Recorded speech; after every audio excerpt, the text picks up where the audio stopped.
G'day guys, welcome back to another video. Today we're doing an upgrade to the Patrol's 12 volt system. I have a kick-ass mini 12 volt control box which I'm going to be chucking in the back of the Patrol just so I can power my fridge, which I've already got a plug for already, but it's going to be easy to go through the one thing, and it's got a voltmeter so I can see the charge of my batteries. Going to be getting some camping lights and just to charge all your devices, GoPros, drone batteries, all that sort of stuff to make it easier. So yeah, let's get into it. Alrighty guys, so with the unit in hand, we've got our 12 volt charge meter, and we've got our SIG sockets at the top. We've got our USB ports at the bottom, so we've got 4 USB-A's, a USB-C for all your modern stuff, and a USB-QC 3.0 port. We've also on the bottom got 2 Andersons for input and output, and we've also got our input cable which you can tuck away behind all your panels and make it look all neat. One of the features about this, we've also got our light at the top, so I'll show you that when it's plugged in. Obviously it's got no power right now, but that should be good for looking around at night. And we've also got an on-off switch, which is good if you don't want to have drawers from the battery, which you don't need. So yeah, let's get it installed. Alrighty guys, so because my battery is in the front, I've got to go through the firewall here. So I think a lot of Patrol owners do this, is go through either the passenger grommet or the driver's side grommet. In this case, my second battery, which I'm going to be connecting the 12 volt control box to, is on the passenger side. So I'm going to go through here using a technique I think everybody has done on these Patrols or Land Cruisers or whatever 4-wheel drives when they need to go through the firewall.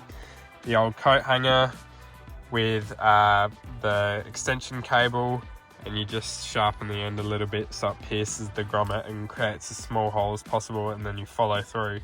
The reason why I've taken this other Anderson cable off is because I have some ring terminals to go straight on the battery. I didn't want too many connections, so yeah, I'm going to be adding some ring terminals straight on there. So yeah, let's get it through. And so now we've pulled it through with as small hole as possible, and yeah, ready to go onto the battery. Alrighty guys, so I have my new cable connected up to the battery. I will be getting some cable tube like this for these cords, but I'm just test fitting everything, seeing if I've got power. So yeah, we'll plug it in, see if it gets going. Alrighty, so I've plugged it in and we got power. Looks like we got our voltmeter, our light works, yep, and you can turn it on and off as well, which gives it a little beep. So yeah, it's nice. We'll get it all tucked away and make it look good and find a place for it to live. So I have run extension cable from underneath a few of these panels, and I'm just putting the foot plates on now, which cover up these.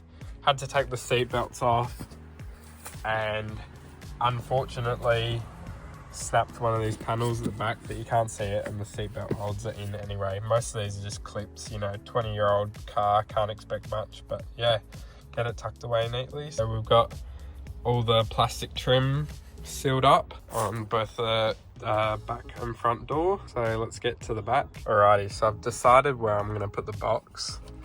It'll just sit flush in the back here, and then there's still enough room where you can tuck the cord under to plug in the input and output, but it's still out the way and it looks flush up against here. So yeah, we'll get that in. So I've drilled some holes in the plastic already where they're gonna go, so we can drill these little screws in that are supplied with ease. Alrighty, so I've got it all mounted up with the screws provided.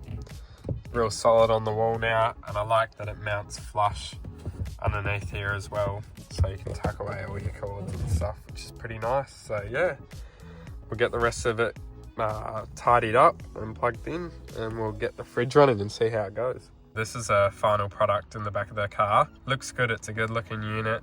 tucked away in the corner of the boot here. Very easily accessible with all the SIG plugs and the USB ports, and I'm not getting any voltage drop either. I'm on an AGM battery, so 12.7, 12.8 is where it should sit fully charged, which is nice. Right next to the fridge. I'm not sure if I'm gonna leave the fridge plugged in through my angle plug here or tuck it in here. I haven't decided that one yet, but I think I'll make that decision over the next few camping trips I go away, what works for me. So yeah, thanks everybody.